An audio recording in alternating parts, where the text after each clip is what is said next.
نحمد ونصلی علی رسول الکریم اما بعد فاعوذ باللہ من الشیطان الرجیم بسم اللہ الرحمن الرحیم۔ حضرت اسامہ ابن زید رضی اللہ عنہ سے روایت ہے کہ نبی صلی اللہ علیہ وسلم نے فرمایا کہ شعبان میرا مہینہ ہے اور رمضان جو وہ اللہ کا مہینہ ہے۔ رسول اللہ صلی اللہ علیہ وسلم نے شعبان کے مہینے کو اپنی طرف منسوب کیا، جس سے اس کا افضل ہونا اور جس سے اس کی فضیلت جو ہے وہ ثابت ہوئی اور اس کی خصوصیت بھی جو ہے وہ ثابت ہوئی کہ آپ صلی اللہ علیہ وسلم نے اس مہینے کو اپنا مہینہ کہا ہے۔ اور اسی مہینے کے اندر چونکہ انسان کے اعمال، حدیث کے اندر آتا ہے کہ انسان کے اعمال جو ہے وہ اٹھا لیے جاتے ہیں، فرشتے جو اسی رات کے اندر 15 شعبان کی رات جو ہوتی ہے اس کے اندر انسان کے جو سال بھر کے اعمال ہوتے ہیں وہ فرشتے جو اٹھا کے لے جاتے ہیں، اور ساتھ ہی ساتھ جو انسان کے اگلے سال اس نے کیا کرنا ہے وغیرہ جو ہے وہ انہی اعمال کے اوپر فیصلے ہوتے ہیں۔ چونکہ شعبان کے اندر ہی یہ سارا کچھ ہوتا ہے اور 15ویں رات میں ہوتا ہے، تو اس لیے اس سے اس مہینے کا افضل ہونا جو ہے وہ ثابت ہوتا ہے۔ تو اس سے ایک بات تو یہ سمجھ آتی ہے کہ یہ شعبان کا مہینہ، اس کی مثال جو ہے وہ ایسی ہے جیسے کہ امتحان کا وقت ہو۔ تو جیسے امتحان کے وقت میں اگر کوئی طالب علم جو ہے وہ ویسے بھی نہ پڑھنے والا ہو عام دنوں میں، اور تو جب امتحان کا زمانہ آتا ہے تو وہ خوب پڑھائی کرنے لگتا ہے اور پڑھنے کے اوپر جو ہے وہ زور دیتا ہے کہ میں کسی طرح جو ہے وہ پاس ہو جاؤں، امتحان کو میں پاس کر لوں۔ تو ایسے ہی شعبان کا مہینہ جو ہے، کیونکہ اس کے اندر اعمال اٹھا لیے جاتے ہیں اللہ تعالیٰ کی طرف، تو اس میں اب انسان کو خوب زور لگانا چاہیے کہ میرے اعمال جو اللہ تعالیٰ کے پاس جائے، تو وہ ایسی حالت میں مجھ سے اگر کوئی کوتاہی ہوئی ہے اس کے اندر تو میں اس کوتاہی کو دور کر لوں۔ جیسے اگر باقی دنوں میں کوئی نہیں پڑھتا تو جو کمی کوتاہی رہ جاتی ہے تو امتحان کے قریب دنوں میں وہ کوتاہی پوری کر لی جاتی ہے اور خوب محنت کیا جاتا ہے۔ تو ایسے ہی شعبان جو ہے یہ بھی امتحان کا مہینہ ہے کہ اس کے اندر کیونکہ انسان کے اعمال جاتے تو انسان کو خوب اعمال کے اوپر زور دینا چاہیے۔ اور پھر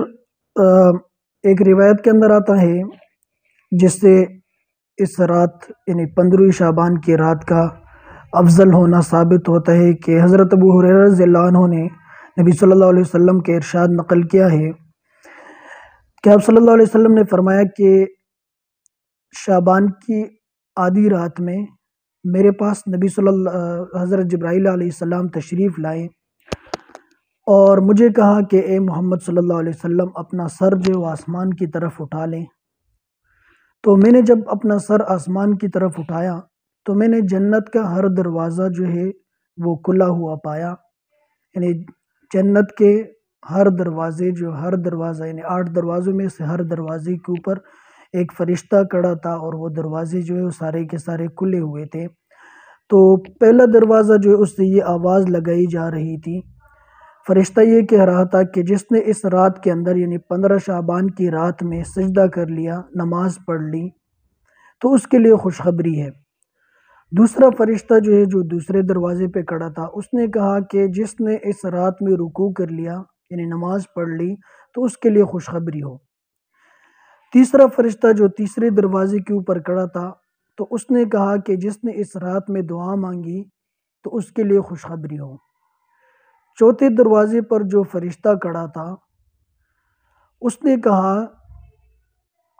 کہ ہر انسان کے لیے جو خوشخبری ہو،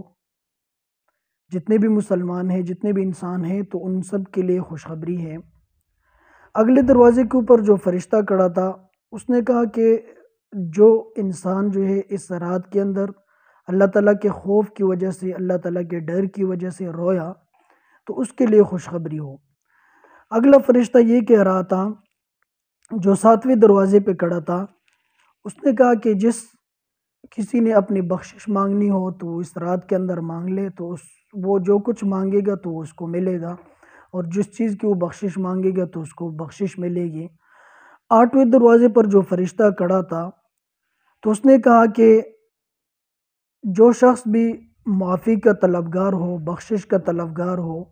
جو یہ چاہتا ہو کہ اللہ تعالیٰ میرے گناہوں کو معاف کر لے، تو